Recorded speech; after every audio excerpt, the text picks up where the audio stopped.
बिस्मिल्लाहिर्रहमानिर्रहीम। अपना lecture start करते हैं। आज के लेक्चर में हमने डिस्कस करना है web user interface design. What are the techniques which are used for creating a good design of a web application. हम इन चीजों को डिस्कस करेंगे। जब आप एक डिजाइन की बात करते हैं, एक इंटरफेस डिजाइन की बात करते हैं, तो कुछ एलिमेंट्स बहुत इंपॉर्टेंट हैं उसके अंदर जिन्हें हमें कंसिडर करना है। वो एलिमेंट्स आ जाते हैं यूजेबिलिटी, उसकी विजुअलाइजेशन और फंक्शनैलिटी ऑफ द सॉफ्टवेयर। सो ये तीन चीज़ें जो हैं मोस्ट इम्पॉर्टेंट फैक्टर के तौर पे जो है यूज़ की जाती हैं डिज़ाइन डेवलपमेंट के अंदर, कि आपका डिज़ाइन किस तरह से होगा, यानी उसकी यूजेबिलिटी जो है वो किस तरह से, लेट्स आपका पर्पस क्या है usability, you want to make it user friendly और you have some other purpose to achieve, कि उसको यूज़ किस टाइप के यूजर्स करेंगे। देन विजुअलाइजेशन मीन्स के इसको उसकी अपीयरेंस किस तरह से होनी चाहिए। If there are some requirements regarding the visualisation, they should be given the top priority. Then functionality, it should be such a way, design इस तरह से होना चाहिए कि आपकी जितनी भी फंक्शनैलिटी है वो तमाम की तमाम प्रॉपर वे में डिपिक्ट हो रही हो, नजर आ रही हो। तीन इन फैक्टर्स के बाद एक और जो है फोर्थ फैक्टर भी डिजाइन में आजकल इमर्जिंग फैक्टर के तौर पे और इम्पोर्टेंट फैक्टर के तौर पे शामिल किया गया, जिसे हम कहते हैं accessibility, यानी the property which allows the users to access the different components, different text, different data, how they can access। अब आजकल accessibility जो है वो multiple ways से सामने आई है, because people have different type of devices। तो different type की जो devices है उनके लिए डिफरेंट वे में चीज़ों को एक्सेस करना एक पॉसिबिलिटी बन गई है। People can use your website from the mobile, people can access your website from a laptop, people can access your website from a pad। ठीक है, तो ये डिफरेंट किस्म के जो एक्सेसिबिलिटी की ऑप्शंस आ गई हैं उसकी वजह से अब एक और फैक्टर ऐड कर दिया गया है इंटरफेस डिज़ाइन के अंदर, that is accessibility. Interface design में ना सिर्फ वेब पेजेस के डिज़ाइन की हम बात करते हैं, बल्कि एक जो कंप्यूटर सॉफ्टवेयर है या वेब जो एंड्रॉयड एप्लीकेशंस हैं या डेस्कटॉप बेस्ड एप्लीकेशंस हैं, इन तमाम का के लिए डिज़ाइन एलिमेंट्स को कंसिडर करना, डिज़ाइन फैक्टर्स को कंसिडर करना इम्पॉर्टेंट है। सो विल ट्राई कि हम डिफरेंट टाइप्स कवर करें अपने आने वाले लेक्चर्स में। आज के लेक्चर में हमारा फोकस होगा वेब इंटरफेस डिज़ाइन के ऊपर।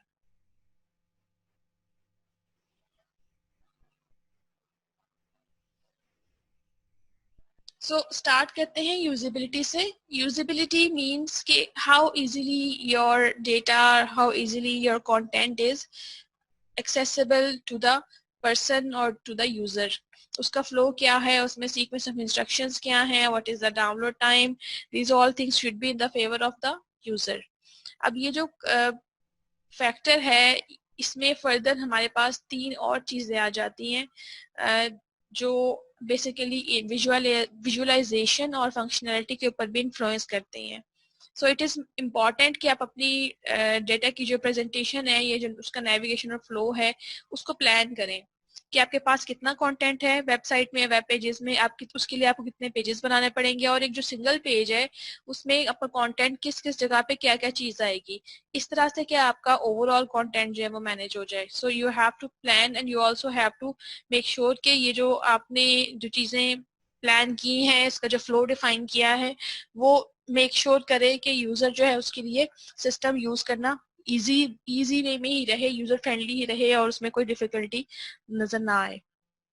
नेविगेशन के हम डिफरेंट किस्म के सैंपल्स बना सकते हैं, हेरिस्टिक एवेलुएशंस कर सकते हैं, लाइक हम डिफरेंट किस्म की पॉसिबिलिटीज को चेक कर सकते हैं और फिर देख सकते हैं कि यूजर के लिए ज़्यादा आसानी किस टाइप में हो रही है। ठीक है,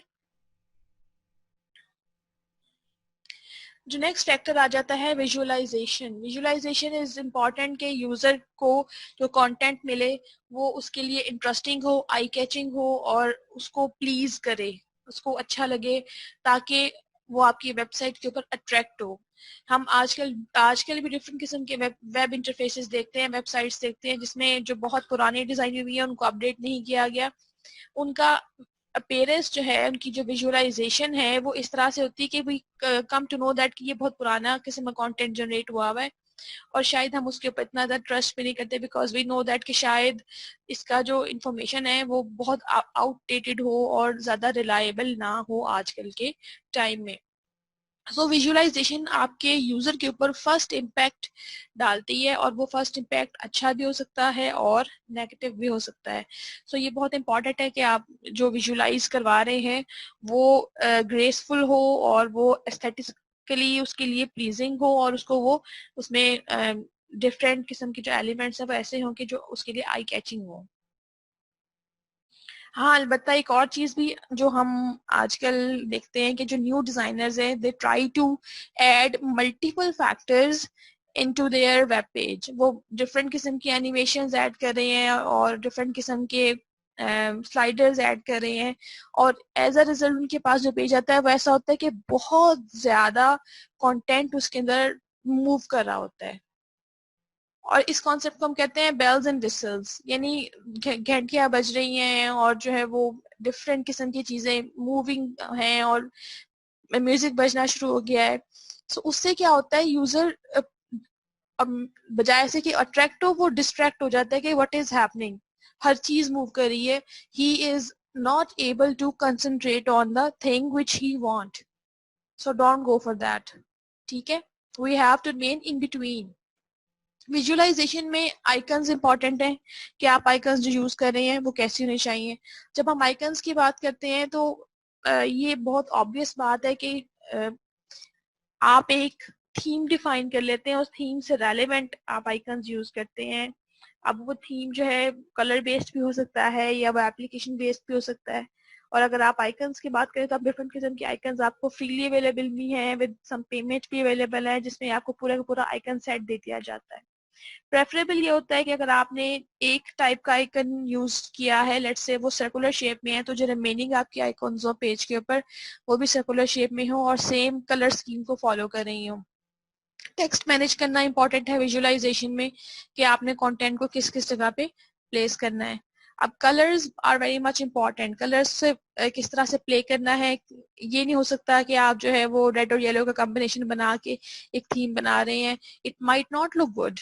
so you have to see आजकल कौन कौन से कलर्स जो हैं वो यूज हो रहे हैं और उनके लिए कौन कौन से जो है नंबर्स और कौन कौन से जो हैं वो मेथड्स यूज हो रहे हैं। CSS में और HTML5 में न्यू कलर्स भी इंट्रोड्यूस करवाए गए हैं और आजकल वो ज़्यादा आई कैचिंग लग रहे हैं।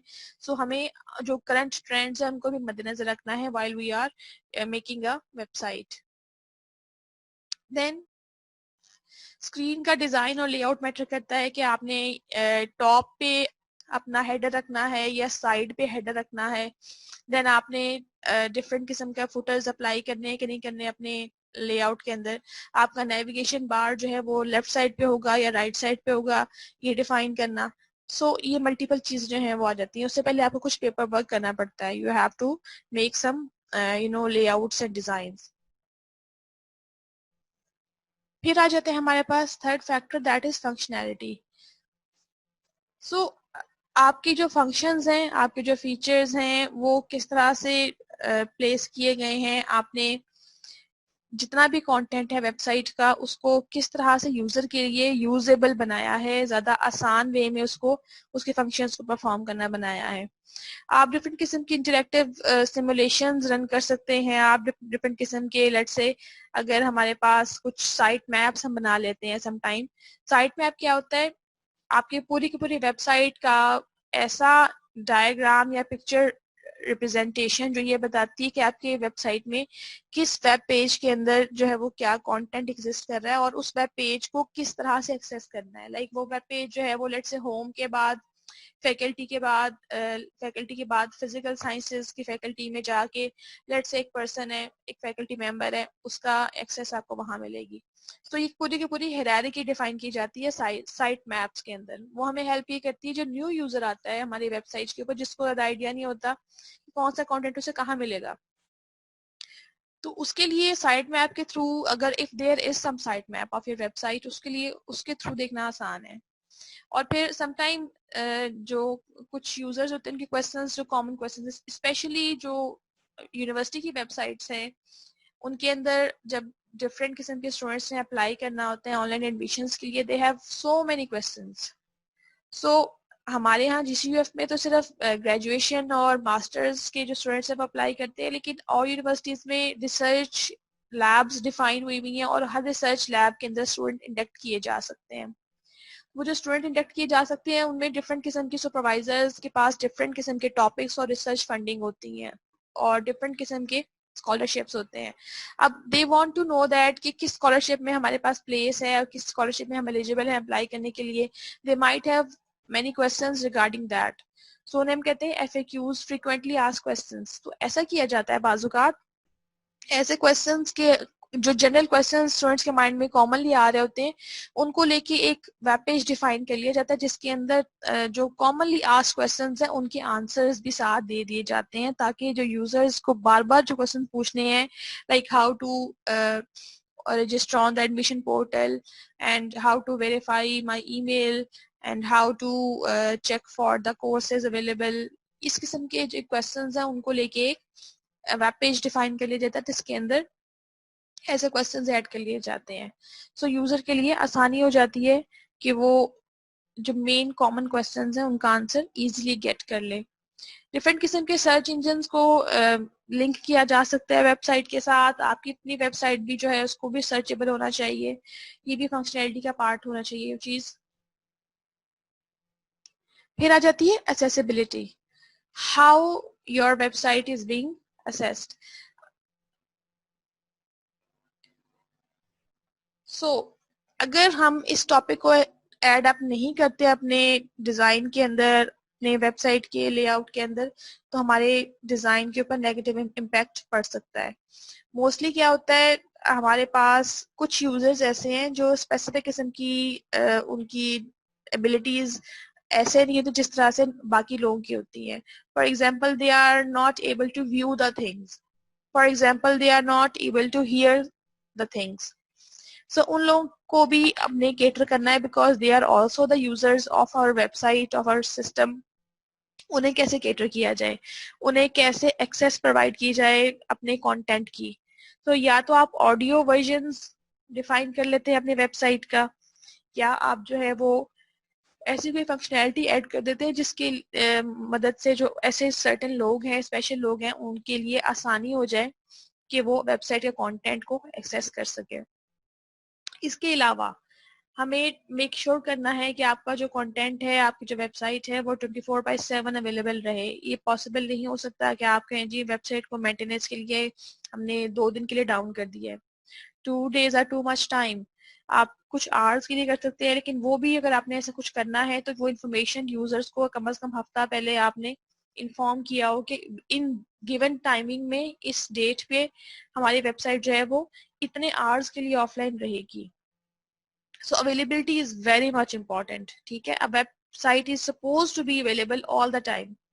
ऐसा बहुत रेयर होता है कि आपने किसी वेबसाइट का URL लिखा हो और उसको आप एक्सेस करें तो कहा जाए कि इट इज नॉट अवेलेबल, ठीक है। ये बहुत नेगेटिव इम्पैक्ट डालता है आपके कस्टमर्स के ऊपर, आपके यूजर्स के ऊपर। They will stop trusting on your website, ठीक है। सो ये भी हो सकता है कि आप उसको मल्टी लैंग्वेज बना लें। जैसे हमने बात की एडमिशंस की, different students apply to different countries. आप चाइना में स्कॉलरशिप के लिए अप्लाई करते हैं, जर्मनी में अप्लाई करते हैं, आप डिफरेंट और कंट्रीज में अप्लाई करते हैं। वहाँ पे उनकी जो लैंग्वेजेस हैं वो हमारे लिए अंडरस्टैंडेबल नहीं है। German language is not understandable, Dutch language is not understandable for us. So उसके लिए क्या किया जाता है, उन वेबसाइट्स के डिफरेंट किस्म के वर्जन्स बनाए जाते हैं जिसमें मल्टीपल लैंग्वेजेस को के अंदर उनको ट्रांसलेट करके उस वर्जन को जो है वो प्लेस किया जाता है। यूजर की मर्जी होती है, यूजर चाहे इंग्लिश वर्जन ओपन कर ले या फ्रेंच वर्जन ओपन कर ले या डच वर्जन ओपन कर ले उसकी आसानी के लिए। तो एक ये सपोर्ट में प्रोवाइड की जा सकती है। ऑडियो वीडियो सपोर्ट की हमने बात की है कि वो लोग जो जिनके which do not have the capabilities to hear और टू व्यू द थिंग्स, उनके लिए आप ये कर सकते हैं कि आसानी पैदा कर सकते हैं by providing some audio and visual support in the form of demos, in the form of different things के यूजर अगर लेट से किसी बटन पे अपना कर्सर प्लेस कर रहा है तो वो उसको साउंड दे दे कि what this button is it a submit button और it is a cancel button. ठीक है, ये पॉसिबिलिटी हो सकती है कि आप ऑडियो वर्जन जो है उसको भी लॉन्च कर दें। हेल्प मेन्यूज आप डिफाइन कर सकते हैं, हेल्पिंग डेमोज डिफाइन कर सकते हैं, हेल्पिंग वीडियोस डिफाइन कर सकते हैं। कुछ यूजफुल टेक्निक्स हैं अच्छे डिजाइन के लिए, वही just let's have a look on that. एक है हमारे पास number 1, highlighting the important changes. जो बहुत इंपॉर्टेंट चेंजेस हैं उनको हाईलाइट करना लाजमी है। लाइक अगर यूजर की जो विजिबिलिटी का स्टेटस है वो डिफरेंट है, so it should B highlighted. आपको अगर आपकी वेबसाइट में कोई नई चीज या कोई नया कंटेंट ऐड किया गया है तो उसको थोड़ा सा डिफरेंट कलर से जरा हाईलाइट करें ताकि यूजर को पता चल रहे कि ये कंटेंट पहले अवेलेबल नहीं था, something new has been placed. Enable करें कीबोर्ड के शॉर्टकट्स। कुछ चीज़ों में हमें शॉर्टकट्स ऐड करने की ज़रूरत होती है। ड्रैग एंड ड्रॉप के ऑप्शंस भी अगर हमारे पास आ जाएं तो वो भी आसानी पैदा करती हैं। Then try to make colour coded list. Colour coded list कुछ इस तरह से होती हैं। उसमें आप एक कलर डिफाइन कर देते हैं डिफरेंट चीज़ों को, वो यूज़र की रीडेबिलिटी इंक्रीज करता है, उसमें हेल्प करता है। या आप कंटेंट जो है वो इस किस्म के जो टैग्स हैं उनको डिफाइन करके टैब्स में भी मैनेज कर सकते हैं आप। मल्टीपल कंटेंट एक ही पेज पे आपको अपेयर हो रहा है, you don't need to navigate to specific page.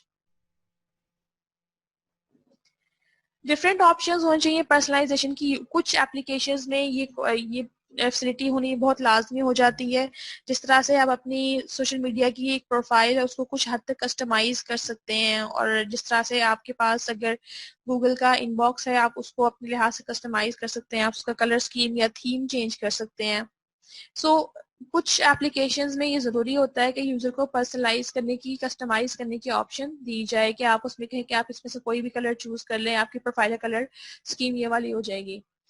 Then उसके बाद अगर आपने जो मैसेजेस, हेल्पिंग मैसेजेस सेंड करने हैं वो ऐसे होने चाहिए कि वो आई कैचिंग हो और उसमें जो कंटेंट लिखा हो वो कॉमन हो, यूज़र को ये फील हो कि you are just talking to them. ठीक है, it should not be like that कि पता नहीं क्या एरर मैसेज आ गया है जिसको ओके करना है और नेक्स्ट करेंगे तो फिर आगे कुछ होगा। फिर डिजाइन के जो फीडबैक मैसेजेस हैं हमें उनको बहुत केयरफुली डिजाइन करना है। जो फीडबैक मैसेजेस हैं उनको किस तरह से कि समटाइम हमें, हमारा पर्पस क्या होता है कि हम फीडबैक के लिए यूजर से पूछें। Be careful while writing those questions. User को क्लियर पता होना चाहिए कि कोई ये वार्निंग मैसेज नहीं है, ये कोई ऐसा मैसेज नहीं कि समथिंग हैज गॉन रॉन्ग। ये हमारे पास फीडबैक का मैसेज है और आपका जो डेवलपर है वो फीडबैक चाहता है रिगार्डिंग द सिस्टम। तो be very careful while you are asking for feedback. ठीक है, आप टैब नेविगेशन यूज कर सकते हैं, जैसे हमने पहले भी डिफाइन किया कि डिफरेंट किस्म की टैब्स डिफाइन की जा सकती हैं इस तरह से, और उसके अंदर जो है जब यूजर किसी टैब पे क्लिक करता है तो जो उससे रेलेवेंट कंटेंट है वो नीचे नजर आ जाता है। ठीक है, और इसके अलावा आप डिफरेंट किस्म के ऐसे इंटरफेसेस भी बना सकते हैं जिसमें आप यूजर को ज्यादा ऑप्शन दे कि वो अपनी चीजों को अकॉर्डिंगली कस्टमाइज कर ले, कि आप उसको डिफरेंट किस्म की ऑप्शंस दे रहे हैं फिल्टर्स अप्लाई करने के ताकि वो अपनी इंफॉर्मेशन को स्पेसिफिकली जो है वो फिल्टर आउट कर सके। आप डिफरेंट किस्म के स्लाइड शोज ऐड कर सकते हैं और लाइट बॉक्सेस ऐड कर सकते हैं चीज़ों को लाइट में एफिशिएंट वे में डिस्प्ले करने के लिए, और यूजर्स को नेविगेट करना आसान हो जाता है अगर आप स्लाइड शोज ऐड कर रहे हैं या आप जो है वो डिफरेंट किस्म के स्लाइडर्स ऐड कर रहे हैं।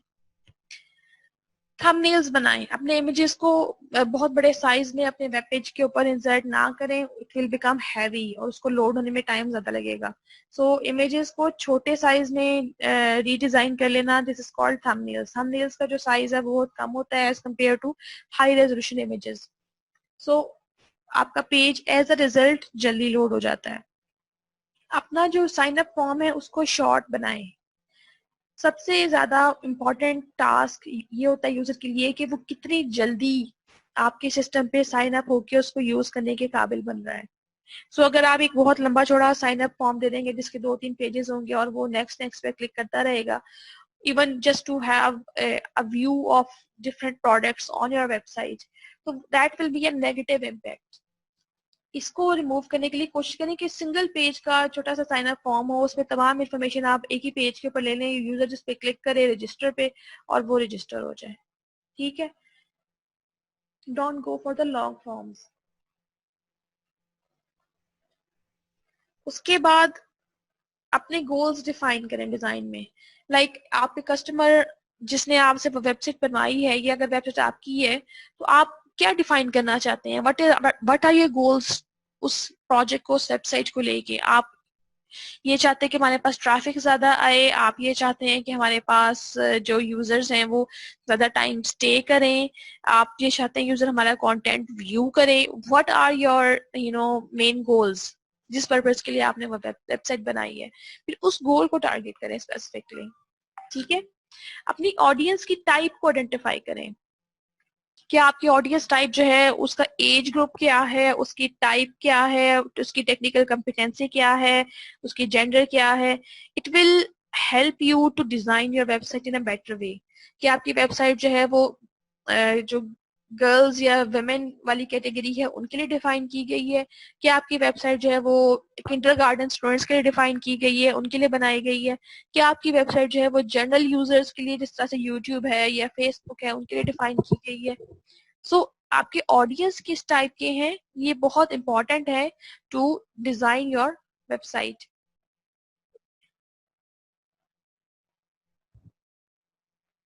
फिर अब हम ऐसा करते हैं, कुछ एग्जांपल्स देखते हैं यूजर इंटरफेसेस की वेब के और उनको एनालाइज करते हैं कि इसमें कुछ प्रॉब्लम्स कहाँ पे हैं और कुछ पॉजिटिव पॉइंट्स हैं वो हमें क्या नजर आ रहे हैं। मोस्टली हम कुछ पॉजिटिव पॉइंट्स को हाईलाइट करने की कोशिश करेंगे इन एग्जांपल्स में।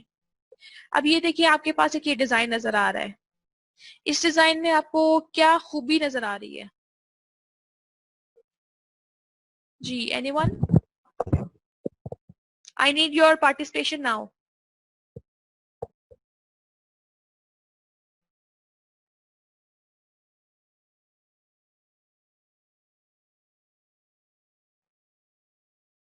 जी, मैम क्वेश्चन भी ये जो आपको सामने डिजाइन नजर आ रहा है एक वेबसाइट का, इसमें आपको क्या खूबी या क्या पॉजिटिव या क्या प्लस पॉइंट नजर आ रहा है?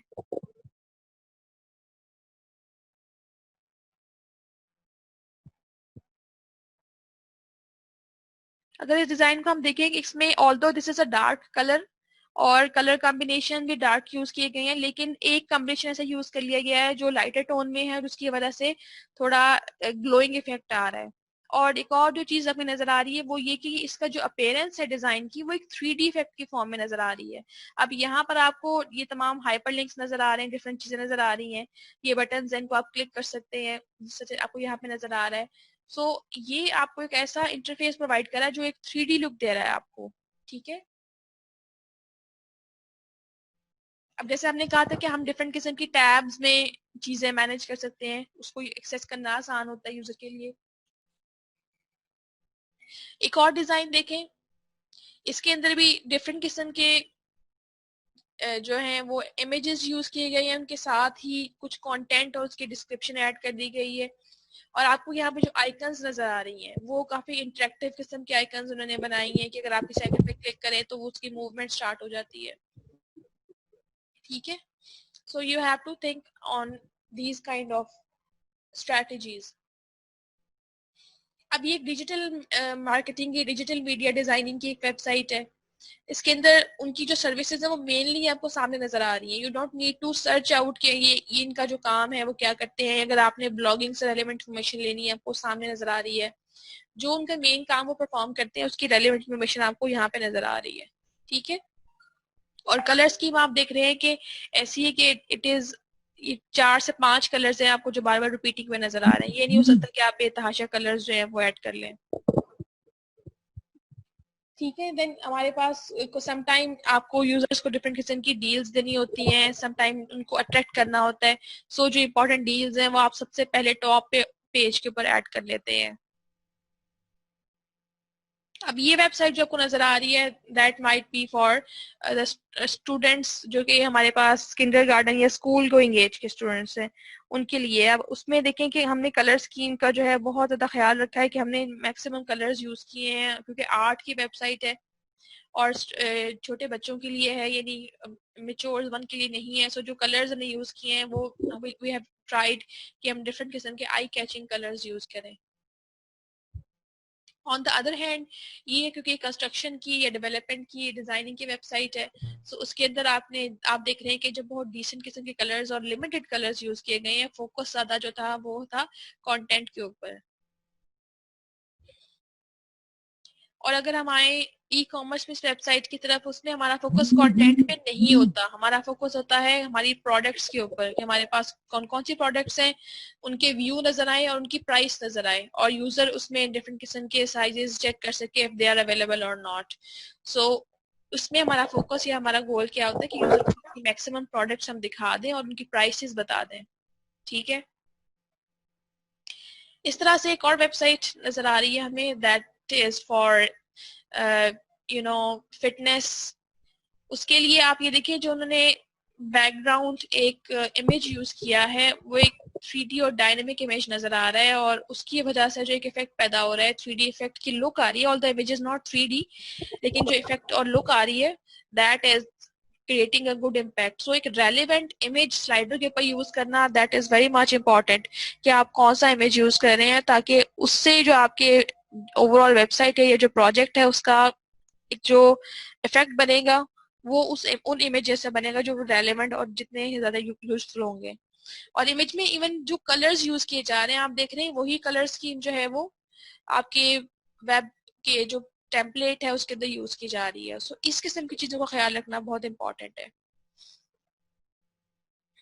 उसके बाद अगर आपको कुछ इन्फॉर्मेशन ऐड करनी है, sometimes you need to add some charts, sometimes you need to make some summary of the facts, because आपका यूजर जो है ये तमाम इंफॉर्मेशन पूरी 4 से 5 पैराग्राफ में बैठ के नहीं पढ़ेगा। If you want to make the things attractive कि हम क्या रिजल्ट्स अचीव कर रहे हैं, तो उसके लिए फिर आपको समराइज फॉर्म में इंफॉर्मेशन बनानी पड़ती है, चार्ट्स की फॉर्म में, या आप डिफरेंट किस्म की डायग्राम्स यूज कर सकते हैं। ठीक है, तो ये डिफरेंट किस्म की और इंटरफेसेस हैं जो इम्पोर्टेंट चीजें हैं उसकी वो हाईलाइट करने की कोशिश की जाती है और उनको जो है वो टॉप पे रखने की कोशिश की जाती है। तो बात ये होती है कि पहले आपको एक डेमो सा डिजाइन करना पड़ता है कि आप कैसी अपीयरेंस चाहते हैं अपने इंटरफेस की। You sometime have to design your interface on the paper. आज के डिफरेंट किस्म के टूल्स है कि आप उनको यूज करके डिजाइन कर सकते हैं। उसके बाद उसको आप कन्वर्ट करते हैं इनटू द रियल डिजाइन। ठीक है, जिस तरह से यहाँ पे हमें नजर आ रहा है कि हमने डिफरेंट किस्म की टैब्स का सोचा था कि टैब्स यहाँ पर आ जाएंगे, बटन्स आ जाएंगे, इंफॉर्मेशन कहाँ पर आएगी, उसको हमने कन्वर्ट कर लिया इनटू रियल डिजाइन। इसी तरह से आप डिफरेंट किस्म के शेडो इफेक्ट्स ऐड कर सकते हैं। और अगर आप इस किस्म की चीजें ऐड करें, हम देख रहे हैं कि इसमें कलर्स जो है वो लिमिटेड हैं। हम ये नहीं करें कि हमने कलर्स भी ऐड कर दिए, हमने स्लाइडर भी ऐड कर दिया है, हमने जो है वो हिलती हुई चीजें ऐड कर दी, एनिमेशन इफेक्ट ऐड ज्यादा कर दिए हैं। You have to remain decent. ठीक है, आज के लेक्चर में हमने डिफरेंट किस्म की वेबसाइट्स को व्यू किया, उनको एनालाइज किया कि इसमें प्लस पॉइंट्स मोस्टली में क्या हैं और हम किस तरह से अपना जब इंटरफेस डिजाइन करेंगे हम उनको यूज कर सकते हैं। Any question?